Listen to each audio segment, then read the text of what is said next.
My jealous cousin slapped me at the courthouse gate, choked and cuffed me, spitting filthy animal, family disgrace. My dad just watched. 5 minutes later he was stunned when he saw me sitting in the judge's chair. My name is Shannon, and at 31 years old I became the youngest judge in our county's history. Not that my family celebrated this achievement. Growing up with a father who barely acknowledged my existence, and a cousin who was determined to outshine me at every turn, made my journey to the bench a lonely one. I never expected that my moment of professional triumph would collide with family drama in such a public way. When my cousin Alicia slapped me at the courthouse door and called me a filthy animal, my father just stood there watching. Neither of them knew that 5 minutes later, I would be sitting in the judge's seat. I grew up in a small town in Connecticut where everyone knew everyone else's business. My father, Thomas Walker, was a respected local businessman who owned several commercial properties downtown.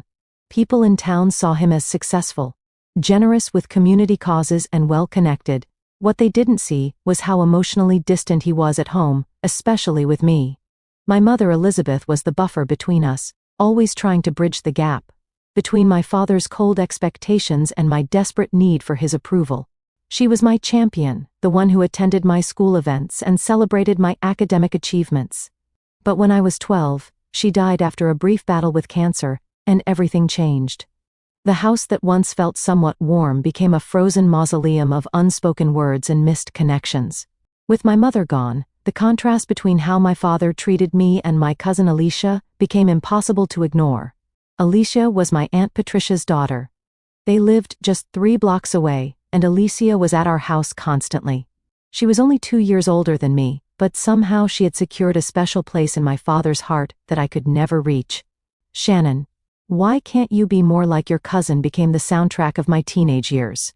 Alicia was outgoing and charismatic quick, with a joke that would make my father laugh. I was more reserved, preferring books to parties. What my father failed to notice was that while Alicia was charming, her grades were mediocre at best. Meanwhile, I maintained a perfect GPA and joined every academic club I could find. My 8th grade science project won the state competition, earning me a feature in the local newspaper. My father barely glanced at the article. 2 weeks later, when Alicia made the junior varsity cheerleading squad, he took the entire family out to celebrate at the nicest restaurant in town. Your cousin knows how to be a team player, he told me that night, as if that explained everything. That will take her further in life than any science award. As we grew older, Alicia's jealousy became more apparent. She would make cutting remarks about my boring focus on academics. Once she spilled soda on my study notes, the night before a major exam. Another time she told a boy I liked that I had said terrible things about him, which wasn't true. These small cruelties accumulated over time, and my father never intervened. The most painful incident happened during our high school years. For our English literature class, we had to write an original short story. I spent weeks crafting mine, pouring my heart into a tale about a girl finding her voice after losing her mother. Somehow, Alicia got access to my computer and found my draft. She copied major portions of it, reworked them slightly, and submitted it as her own 2 days before the deadline. When I discovered what she'd done, I was devastated. I confronted her privately first. "What does it matter?" she shrugged. "You always get good grades anyway." I needed this win. I went to our teacher with both versions and explained what happened. The teacher believed me given our respective academic histories, and Alicia received a failing grade. This sparked a huge family drama. My aunt called my father furious that I had humiliated her daughter. Instead of defending me, my father grounded me for not helping family. "Family comes first, Shannon," he lectured me. "You could have just written another story." That night I cried myself to sleep, feeling completely alone. The next morning I went to school early and found myself wandering into the career counselor's office. Mrs. Taylor noticed my red eyes and invited me to sit down. We talked for over an hour, and it was the first time I admitted out loud that I wanted to become a lawyer. "I want to fight for what's right," I told her. "I want to be in a place where the truth matters." Mrs. Taylor connected me with a local attorney, Janet Reeves, who agreed to let me shadow her occasionally. Judge Reeves became my first mentor, showing me that women could succeed in the legal field through intelligence, integrity, and determination. She also helped me understand that I didn't need my father's approval to pursue my dreams. When I told my father about my plan to study pre-law in college, he dismissed it immediately. "Lawyers are a dime a dozen, Shannon. That's unrealistic dreaming. You should focus on something practical, like business administration. You could work for me someday." His words stung, but they also strengthened my resolve. I applied to colleges with strong pre-law programs, secured scholarships and financial aid, and prepared to leave home behind. College was both liberating and terrifying. Liberating because I was finally away from my father's disapproving glances and Alicia's constant undermining. Terrifying because I was entirely on my own financially. While many of my classmates received support from their parents, I juggled 3 part-time jobs alongside a full course load. I worked as a library assistant on weekday mornings, waited tables at a campus restaurant, on evenings and weekends, and took occasional tutoring gigs whenever I could fit them in. Sleep became a luxury, but I was determined to succeed without asking my father for help. Despite my hectic schedule, I maintained a 3.9 gigapascals and secured an internship at the district attorney's office during my junior year. When I called home to share the news, my father seemed distracted. "That's nice, Shannon. Did you hear Alicia got promoted at the mall? She's an assistant manager now." Each conversation followed the same pattern. My achievements minimized Alicia's ordinary life development celebrated. Over time, I called home less frequently. My father rarely called me. Meanwhile, Alicia had dropped out of community college after 1 semester, claiming it wasn't for her. This didn't affect her standing in the family at all. My aunt and father continued to praise her street smarts and people skills while providing her with both emotional and financial support. When Alicia needed a car, my father co-signed her loan. When I needed new winter boots because mine had holes, he suggested I budget better. The contrast was painful, but it pushed me to build a new support network. I formed close friendships with classmates who shared my ambitions and values. Most importantly, I met Julia during my senior year when we were paired as debate partners in a constitutional law seminar. She was brilliant, funny, and fiercely loyal. She became the sister I never had. Julia was the first person I told when I received acceptance letters. From 3 law schools, including one with a substantial scholarship. She celebrated with me buying champagne with money she didn't have. When I called my father with the news, he sounded almost annoyed. "Law school? That's at least 3 more years of not earning a real income. Shannon, are you sure about this?" I sent letters home occasionally during my first year of law school sharing stories about my classes and professors. Most went unanswered.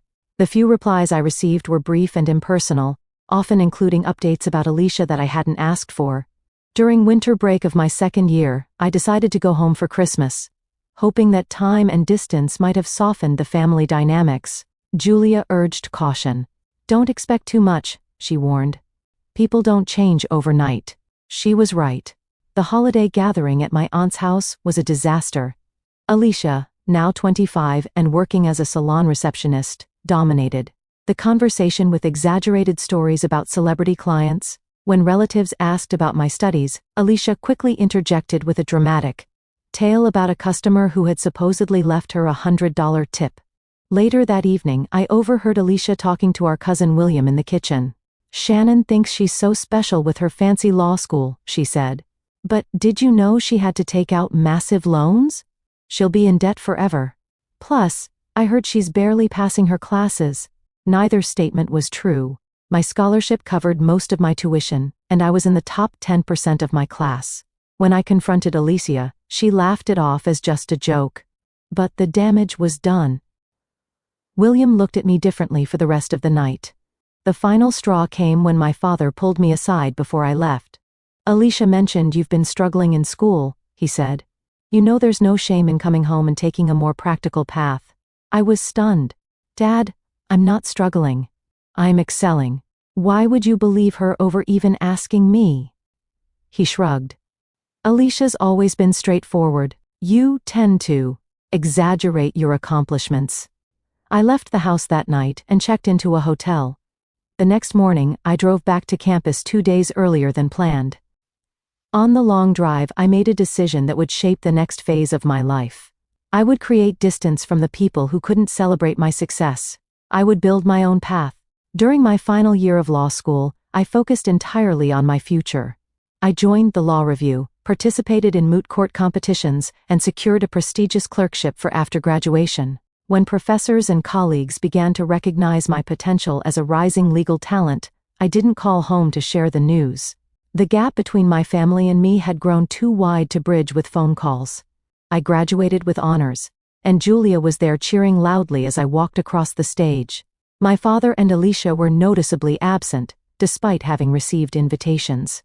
That night, as Julia and I celebrated with our classmates, I realized I had created a new family, one built on mutual respect and genuine support. My early career as a public defender was challenging but deeply fulfilling. I represented clients who couldn't afford legal counsel, often facing overwhelming odds in a system that seemed designed to work against them. The hours were long, the pay was modest, and the emotional toll was significant. But for the first time in my life, I felt I was exactly where I needed to be. Within 2 years, I had built a reputation for thorough preparation, ethical conduct, and genuine concern for my clients. Judges noticed my work ethic. Prosecutors respected my legal arguments, even when they disagreed with them. Senior attorneys in the public defender's office began assigning me more complex cases. One of those cases brought me to the courtroom of Judge Eleanor Thompson, a formidable presence. On the bench, known for her sharp intellect and limited patience for unprepared attorneys. After watching me successfully argue a difficult motion to suppress evidence, she asked me to stay after the hearing. "You have potential counselor," she said, studying me over her reading glasses. "Have you ever considered aiming for the bench someday?" The question caught me off guard. "The bench? You mean becoming a judge?" "Yes, that is generally what the bench refers to in legal circles," she replied with dry humor. "It's never too early to consider your long-term trajectory. This county needs more judges who understand what it's like to represent the disadvantaged." That conversation planted a seed in my mind. Judge Thompson became a mentor, occasionally inviting me to lunch to discuss legal theories and career strategies. Under her guidance, I began taking on cases that would broaden my experience and raise my profile in the legal community. One such case involved defending a young woman accused of theft by her employer, a prominent local business owner. Through careful investigation, I discovered evidence that the employer had framed my client to cover up his own financial misdeeds. The case made local headlines when the charges against my client were dismissed, and the investigation turned toward her former boss. News of my professional successes eventually reached my hometown through mutual acquaintances and local media coverage. I heard from a former high school teacher that Alicia had become increasingly resentful as she learned about my career. While I was building a reputation in the legal community, Alicia had cycled through several jobs, never staying anywhere longer than a few months. After 5 years with minimal contact, I decided to attempt reconnecting with my father. Time and distance had dulled the sharp edges of our relationship, and part of me hoped that my professional accomplishments might finally earn his respect. I called and suggested dinner during my upcoming visit to Connecticut for a legal conference. The restaurant was upscale, and the conversation was awkward. My father looked older than his 58 years, with new lines etched around his eyes and mouth. We exchanged stilted pleasantries about the weather and my flight, before he inevitably turned the conversation to Alicia. "Your cousin has been going through a rough patch," he said, swirling his scotch. "Lost another job last month, not her fault, of course. The manager headed out for her from day one." I nodded politely, having heard variations of this excuse throughout our childhood. "That's unfortunate. What are her plans now?" My father sighed. "She's had some legal troubles too. Nothing serious. A couple of DUIs, a misunderstanding about some merchandise at her last retail job." Translation: Alicia had been caught stealing from her employer. The familiar pattern of excuses and minimization was exactly as I remembered. "I'm sorry to hear that," I said carefully. "If she needs legal advice, I could recommend some good attorneys in the area." My father's expression hardened. "We don't need your charity, Shannon. Alicia will figure things out. She always does." The dinner ended shortly thereafter with the realization that some relationships cannot be repaired with time alone. We had become strangers connected only by shared DNA and painful history. A year later, I was shortlisted for a judicial appointment. At 30, I would be among the youngest judges in the state if selected. The vetting process was rigorous, including interviews with the judicial selection committee, background checks, and evaluations from peers. 2 weeks before the final decision, the committee received an anonymous complaint questioning my character and fitness for the position. The letter alleged that I had engaged in unethical behavior during my time as a public defender, claiming I had manipulated evidence in several cases. The accusations were completely false and suspiciously detailed about my personal life in ways that suggested the author knew me. Though the complaint was anonymous, I had little doubt about its source. The timing, the personal details, the attempt to undermine my professional reputation, it all pointed to Alicia. Fortunately, my record spoke for itself. Colleagues and even former opponents from the prosecutor's office came forward to vouch for my integrity. Judge Thompson wrote a powerful letter of support detailing specific instances where I had demonstrated exceptional ethical judgment. The committee investigated the claims thoroughly and found them to be without merit. I was appointed to the bench despite the attempt to derail my candidacy. The experience left me shaken, but more determined than ever to serve, with the integrity and fairness that had defined my career thus far. The official announcement of my judicial appointment came on a crisp autumn morning. At 31, I became the youngest judge in our county's history. The local newspaper ran a front-page story with the headline, "Rising Legal Star, Shannon Walker Appointed to County Court." The article detailed my education, my work as a public defender, and included quotes from senior members of the legal community praising my appointment. Judge Thompson was the first to congratulate me, stopping by my office with a small gift, a fountain pen engraved with my initials. "This was given to me when I took the bench 30 years ago," she said. "Now it's yours. Use it to sign orders that uphold justice." The courthouse staff organized a small celebration. Colleagues from both sides of the aisle, prosecutors I had faced in court, and fellow public defenders gathered to offer congratulations. The chief judge welcomed me to the family, as he called it. Family? The word triggered a bittersweet ping. My achievement should have been a moment of shared pride with those who had known me longest. Instead, the people who had witnessed my childhood were absent from this milestone. Julia, who had driven 3 hours to surprise me at the celebration, noticed my momentary melancholy. "They're missing out, not you," she whispered, squeezing my hand. "We're your family now." She was right, of course, but there's something about the approval of a parent that even the most self-assured adult still craves on some level. I had built a life I was proud of, surrounded by people who valued me. Yet a small part of me still wished my father could see who I had become. 2 days later, my phone rang with a Connecticut area code I immediately recognized. My father was calling after nearly a year of silence. For a fleeting moment, I thought perhaps he had seen the news of my appointment. Maybe, finally, he was calling to acknowledge my success. "Shannon, we need to talk," he said, without preamble. His voice sounded strained, almost desperate. "Is everything okay, Dad? Are you ill?" Concern immediately overrode our complicated history. "No, nothing like that. It's Alicia. She's in trouble. Serious trouble this time." Of course. He wasn't calling about my appointment at all. He was calling because Alicia needed something. "What kind of trouble?" I asked, my voice cooling several degrees. "Legal trouble. Fraud charges, identity theft. They're saying she could face serious time. She needs a good lawyer, Shannon. Someone who knows the system." The irony was almost too much. After years of dismissing my legal career as an impractical choice, my father was now hoping to leverage it for Alicia's benefit. "Dad, I'm a judge now.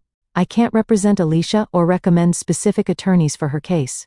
It would be an ethical violation." Silence stretched between us, followed by a bitter laugh. "A judge since when?"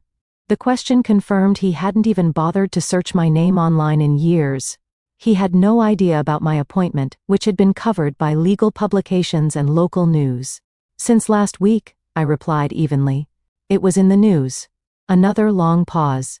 "Well, congratulations," he said finally, the words hollow and perfunctory. "But that doesn't help Alicia's situation. Surely you can make some calls, pull some strings?" "That's not how this works. I have ethical obligations now that limit what I can do in situations involving family members. The most I can suggest is that Alicia contact the public defender's office if she can't afford private counsel. So that's it. You're abandoning your family when we need you." After everything we've done for you, the accusation was so outrageous that I almost laughed. What exactly had they done for me besides undermine and dismiss me at every turn? I'm sorry you see it that way, Dad. I truly am. But I can't compromise my professional ethics even for family. He hung up without saying goodbye. Later that evening, I received a call from a colleague in the prosecutor's office, Lisa Goldstein. We had faced each other in court many times and had developed a respectful professional relationship. Her call was unusual, especially after hours. "Shannon, I'm sorry to bother you at home, but I thought you should know. We filed charges today against an Alicia Walker for fraud and identity theft. Given your last name, I wondered if there might be a relation." "She's my cousin," I admitted. "But I haven't had much contact with her in years." "I see. Well, this is awkward, but part of the case involves her apparently using someone else's personal information to open credit accounts. The victim's name is Shannon Walker." My blood ran cold. "She used my identity." "It appears so. The accounts were opened several years ago, using an old address of yours from college. The fraud was only discovered recently, when the credit card companies began collection actions. The pieces fell into place. Years ago, I had received strange calls from debt collectors about accounts I never opened. I had dismissed them as mistaken identity or scams. Now I understood what had really happened. Her arraignment is scheduled for next Tuesday in county court," Lisa continued. "Given the personal connection, I wanted to give you a heads up so you can make sure you're not assigned to the case." "Thank you, Lisa. I appreciate the courtesy." After hanging up, I sat in stunned silence. Alicia had not only tried to sabotage my career with false accusations, but had actually stolen my identity years earlier. The depth of her resentment was even greater than I had imagined. I was faced with a difficult decision. As a family member of the victim, myself, I should attend the arraignment to make a statement to the court. As a newly appointed judge, I needed to maintain professional distance from cases with personal connections. And as someone who had spent years trying to break free from toxic family dynamics, I questioned whether I should involve myself at all. After a sleepless night, I decided to attend Alicia's arraignment. Not as a judge, but as a family member. Despite everything, she was still my cousin. And maybe, just maybe, seeing her face consequences for her actions would be the first step toward her taking responsibility for her choices. I also hoped that being present might open a door to reconciliation with my father, who would surely be there to support Alicia. Little did I know that my decision would lead to one of the most humiliating and ultimately transformative moments of my life. Tuesday morning arrived with the kind of perfect autumn weather that normally lifts spirits, crisp air, golden sunshine, leaves in brilliant shades of red and orange. I stood in front of my closet longer than usual, deliberating on what to wear. I wasn't appearing as a judge today, but I wasn't exactly a regular civilian either. I settled on a conservative navy blue dress with a tailored jacket, professional, but not overtly judicial. The drive to the courthouse was familiar, but my churning stomach was not. I had faced countless difficult situations in that building, tense negotiations, emotional witnesses, hostile opposing counsel. But nothing had prepared me for the prospect of seeing my father and Alicia together, especially under these circumstances. I arrived early, partly from habit and partly to compose myself before the encounter. As I pulled into the judicial parking area, a security officer approached my car. "Good morning, Judge Walker," he said with a respectful nod. "I thought you weren't on the docket today." "I'm not here in an official capacity, Marcus. Personal matter." His eyes widened slightly, but he was too professional to ask questions. "Understood, Your Honor." "Will you be entering through the judicial entrance?" I shook my head. "No, I'll use the main entrance today." "Thank you." Walking around to the public side of the courthouse, I spotted my father, standing near the bottom of the steps, checking his watch impatiently. He looked older than he had at our dinner a year ago. His shoulders slightly stooped, his hair, now completely gray. For a moment, watching him unobserved, I felt a pang of something like pity. He glanced up and saw me approaching. His expression cycled rapidly through surprise, confusion, and weariness. "Shannon, what are you doing here?" "Hello, Dad," I said, stopping a few feet away from him. "I'm here for Alicia's arraignment." His eyes narrowed. "Why?" "To gloat. To make sure they throw the book at her." The accusations stung, but I kept my voice level. "Number Despite everything, she's family. And I thought you might need support too. He seemed taken aback by this, unable to reconcile my presence with his perception of me as someone who had abandoned family obligations. Before he could respond, a car pulled up sharply to the curb. Alicia emerged from the passenger side, my Aunt Patricia from the driver's seat. Alicia looked terrible. Her normally perfectly styled hair was pulled back in a messy ponytail, dark roots showing through the blonde dye. Her face was puffy, her eyes bloodshot. She wore a black pantsuit that hung loosely on her frame, suggesting recent weight loss. For a moment, I felt genuine sympathy for her. That feeling evaporated the instant she spotted me. "What the hell is she doing here?" Alicia demanded, stalking toward us. Her voice was loud enough to attract attention from others entering the courthouse. "Alicia, calm down," my aunt hissed, hurrying after her. "We're at a courthouse. I don't care. She has no right to be here." Alicia stopped directly in front of me, close enough that I could smell the coffee on her breath. "Come to watch the show, Shannon, enjoying seeing me at my lowest." "That's not why I'm here," I said quietly. "I came to support Dad, and to see if there's any way I can help." "Help?" Alicia laughed, a harsh, brittle sound. "That's rich. You're the reason I'm in this mess." My father stepped between us. "Alicia, this isn't the place. Let's go inside and meet with your lawyer." "No," Alicia pushed past him. "She needs to hear this. You think you're so perfect, don't you, Shannon? Little Miss Perfect, with her perfect grades and her perfect job and her perfect life. You've always had everything handed to you." The absurdity of her statement left me momentarily speechless. Everything handed to me. I had worked multiple jobs to put myself through school, while Alicia had dropped out of community college and still received my father's financial support. "Alicia, I know you're upset, but that's not true. I've worked hard for everything I've achieved." "Worked hard?" Her voice rose to a near shriek. "You sabotaged me. You told the DA about those accounts, didn't you? You've been waiting for a chance to ruin me." "I didn't know about the fraud until last week," I said, struggling to maintain my composure. "I had no idea you had used my identity." This admission seemed to push her over the edge. "Liar!" she screamed. Then, before anyone could react, she slapped me hard across the face. The blow was shocking, more than painful. The sound cracking through the morning air like a gunshot. People around us froze. My cheek burned, and I tasted blood where my teeth had cut the inside of my mouth. Before I could recover, Alicia grabbed the collar of my jacket with both hands, momentarily choking me as she pulled me closer to her contorted face. "You filthy animal," she spat, her voice low and venomous now. "You're a disgrace to this family. You think that robe makes you better than us? You're nothing." Two courthouse security officers were running toward us now. My father stood frozen, watching the scene unfold without making any move to intervene. My aunt was pulling ineffectually at Alicia's arm, pleading with her to stop. The security officers separated us, one gently moving me back, while the other restrained Alicia. "Is everyone all right?" the first officer asked, looking at me with concern. I recognized him as Officer Ramirez, who regularly worked in my courtroom. "I'm fine," I said, straightening my jacket with shaking hands. "Judge Walker, do you want to press charges?" he asked quietly. Alicia's eyes widened at the word judge, and she looked at me with new understanding and horror. "No charges," I said firmly, "but I would appreciate an escort inside." Officer Ramirez nodded and began leading me up the steps. As we walked away, I heard Alicia burst into tears behind me. My father still hadn't said a word in my defense. Inside the building, Officer Ramirez directed me to a small conference room off the main hallway. "Take a minute to compose yourself, Judge. Can I get you some water or coffee?" "Water would be great, thank you." When he left, I finally allowed myself to feel the full impact of what had just happened. My hands trembled as I touched my stinging cheek.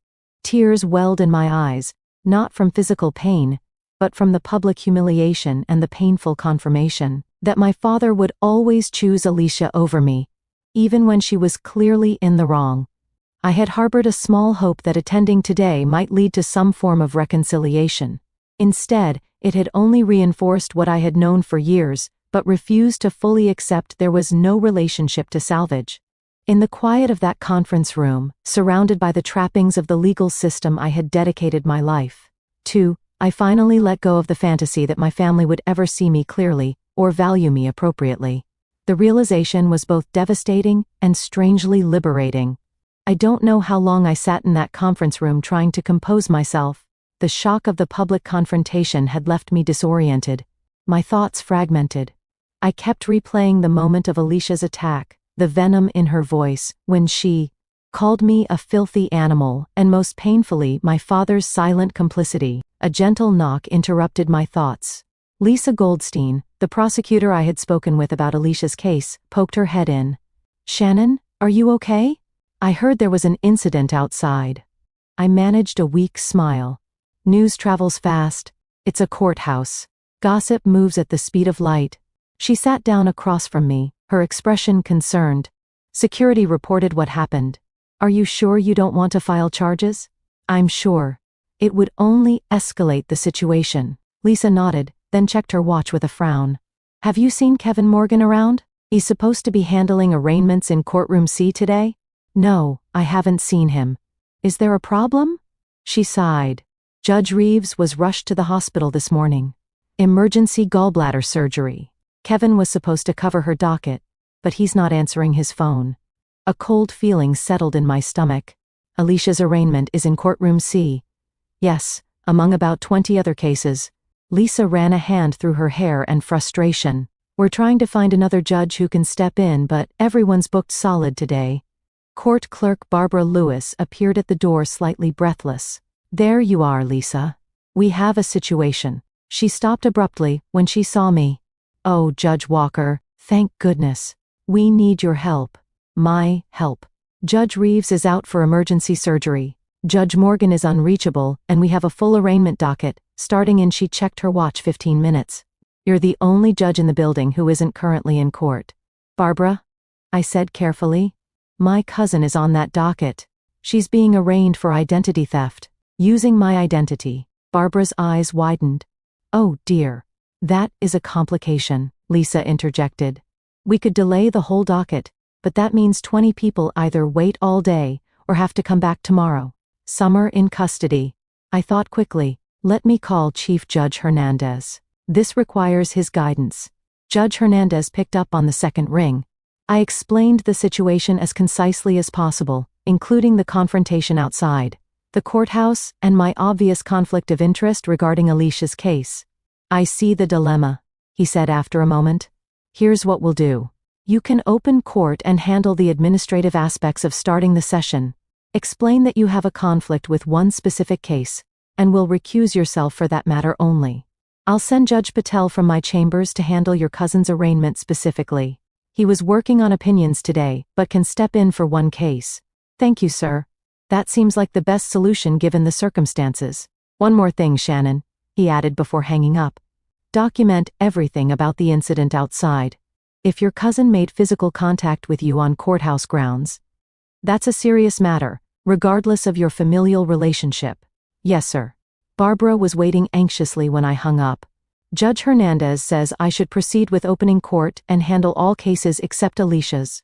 Judge Patel will come down specifically for that arraignment." Relief washed over her face. "Perfect. Thank you, Judge Walker. I'll have your robes brought to the judicial chambers behind courtroom C immediately." 20 minutes later, I was adjusting my robes in the small chamber behind the courtroom. My cheek still showed a faint red mark from Alicia's slap, but it wasn't immediately noticeable. I had pulled my hair back into a tight bun and put on the judicial face I had practiced, calm, impartial, dignified. When I entered the courtroom through the judge's entrance, the bailiff called out, "All rise, court is now in session. The Honorable Judge Shannon Walker presiding." As I took my seat at the bench, I scanned the crowded courtroom. My heart nearly stopped when I spotted my father and Alicia in the gallery. Alicia's mouth fell open in shock. My father's face drained of color as he realized who was sitting in the judge's seat. I forced myself to look away from them and focus on the task at hand. "Good morning, everyone. We have a full docket today, and I appreciate your patience. Before we begin, I need to make a brief statement. There is one case on today's docket where I have a personal conflict of interest and will be recusing myself. When we reach the matter of State versus Alicia Walker, Judge Patel will temporarily take the bench to handle that arraignment. For all other matters, we will proceed as normal. The court clerk handed me the docket, and I began calling cases in order. I handled each arraignment with careful attention, explaining the charges to defendants, confirming they understood their rights, addressing bail considerations, and setting dates for preliminary hearings. All the while, I was acutely aware of my father and Alicia watching me from the gallery. With each case I handled competently and professionally, I could feel the weight of their gaze. For the first time, they were seeing me in my element, respected, authoritative, confident. After nearly an hour, we reached Alicia's case. The court calls State versus Alicia Walker, case number 2-024-C-R7-89. As previously stated, I am recusing myself from this matter due to a personal conflict. We will take a brief recess while Judge Patel assumes the bench. I stood and exited through the judge's door, passing Judge Patel in the hallway. Thank you for stepping in, Your Honor. He nodded. No problem, Shannon. Family cases are always complicated. I waited in my chambers while Judge Patel handled Alicia's arraignment. Through the door, I could hear the muffled sounds of proceedings. I resisted the urge to peek inside. Whatever happened now was out of my hands. 20 minutes later, there was a knock at my door. Judge Patel entered, already removing his robe. All done, he said. She pleaded not guilty, but her attorney indicated they'll likely be working on a plea agreement. Given the evidence, that's probably wise. Thank you again for stepping in. Of course, he hesitated at the door. By the way, your father asked me where he could find you. I didn't give him any information, but I thought you should know he was asking. My heart skipped a beat. Thank you for the heads up. After Judge Patel left, I returned to the courtroom to finish the remaining cases on the docket. Alicia was gone, presumably taken back into custody or released on bail, but my father still sat in the gallery watching me intently. For the next hour, I focused entirely on the cases before me, giving each defendant my full attention. With the final case concluded, I adjourned court and retreated to my chambers. I was hanging up my robe when a knock came at the door. Yes, I called expecting Barbara or another staff member. The door opened slowly, and my father stood in the doorway looking uncertain and somehow smaller than I remembered.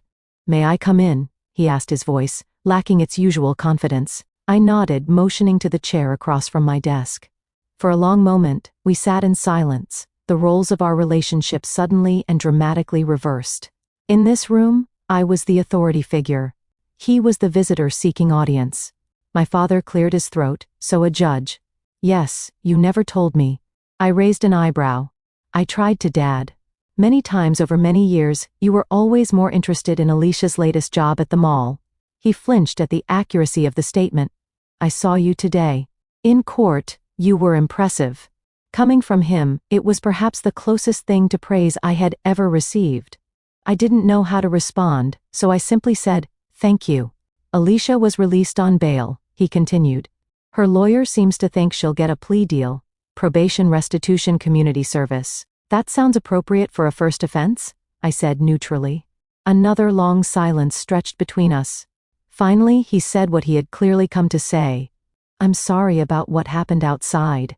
She shouldn't have done that. No, she shouldn't have. And I should have stopped her, or said something. I looked directly at him. Yes, you should have. He held my gaze for a moment, then looked away. I've made a lot of mistakes, Shannon. With you, I see that now. It was an admission I had waited decades to hear, but it felt hollow. Coming only after he had seen me in a position of power and authority. Had I remained a public defender, would this realization ever have come? Why did you always favor her over me? I asked the question that had haunted me, since childhood, finally finding voice. My father sighed heavily. She reminded me of myself, struggling, making mistakes, needing second chances. You were always so capable, so self-sufficient, like your mother. His voice caught on the last word. After Elizabeth died, looking at you was painful. You have her eyes, her determination. So you punished me for reminding you of Mom, and rewarded Alicia for being a mess. He winced. When you put it that way, it sounds terrible. It was terrible, Dad. It was terrible to grow up feeling like I was doing something wrong by doing everything right. The conversation with my father in my chambers that day didn't magically repair 20 years of damage. There was no tearful embrace, No instant reconciliation, but it was a beginning. The first, honest exchange we'd had since my mother died. "I don't expect you to forgive me," he said, as he prepared to leave. "But I am proud of what you've accomplished, Shannon, even if I've been terrible at showing it." "Thank you for saying that," I replied. "It means something to hear it even now."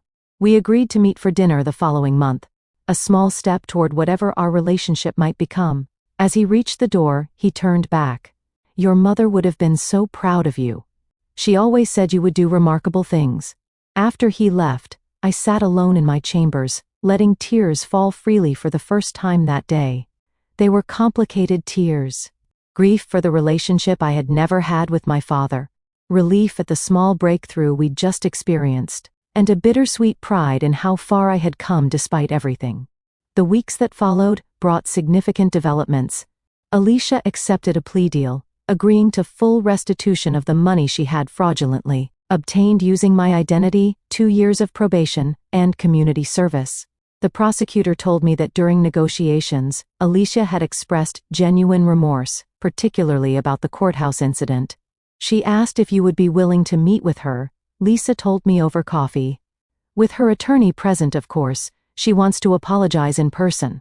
I considered the request carefully. Not yet. Maybe someday. But I'm not ready for that. My decision to maintain boundaries with Alicia was part of a larger commitment to my own well-being. For too long, I had allowed the hope of family approval to influence my emotions and choices. Now I was prioritizing my own healing. I started seeing a therapist, Dr. Rachel Martinez, who specialized in family trauma.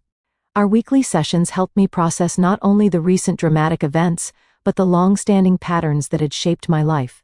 "You've been seeking validation from people who were fundamentally incapable of giving it," she observed during one session. "That's not a reflection on your worth, but on their limitations." My support network proved invaluable during this period. Julia visited frequently, bringing home-cooked meals and providing the unconditional friendship that had sustained me for years.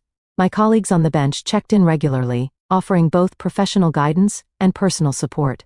Judge Thompson, my original mentor, took me to lunch shortly after news of the courthouse incident had circulated through legal circles. "I heard you handled yourself with remarkable dignity," she said. "Not everyone could maintain judicial composure after being assaulted by a family member." I didn't feel very dignified in the moment, I admitted. "That's the secret of the robe," she said with a knowing smile. "It's not about how you feel. It's about how you conduct yourself despite how you feel." 6 months after the courthouse confrontation, I met my father for dinner at a quiet restaurant halfway between our homes. These monthly meetings had become a tentative new tradition, each one slightly less awkward than the last. "Alicia has been doing well in her therapy," he mentioned, as we waited for dessert.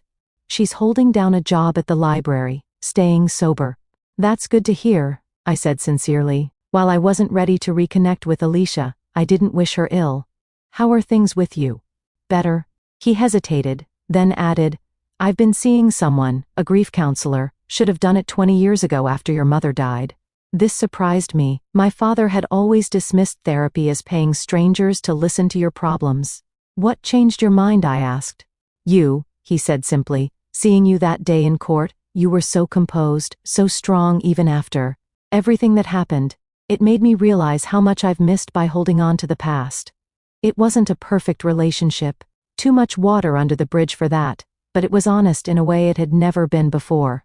On the anniversary of my mother's death, I made a pilgrimage to her grave for the first time in years. I brought yellow roses, her favorite, and spent an hour sitting beside her headstone, telling her about my life, my achievements, my struggles. "I wish you could have seen me take the bench, Mom," I whispered, tracing the letters of her name with my finger, "but I felt you there somehow." One unexpected outcome of my personal journey was a new professional initiative. I started a mentoring program for young women from difficult family backgrounds who were interested in legal careers. Once a month, I invited high school and college students to the courthouse for workshops on law, professional development, and resilience. "The law saved me," I told them during our first session. "It gave me structure when my life lacked it, and purpose when I felt lost. And ultimately a way to create justice when I had experienced injustice." Watching these young women find their voices and strengths became one of the most rewarding aspects of my life. Many of them came from situations far more challenging than mine had been, yet they showed remarkable determination and courage. "You're creating a legacy," Julia observed after sitting in on one of the workshops, "something that will outlast any family drama." She was right.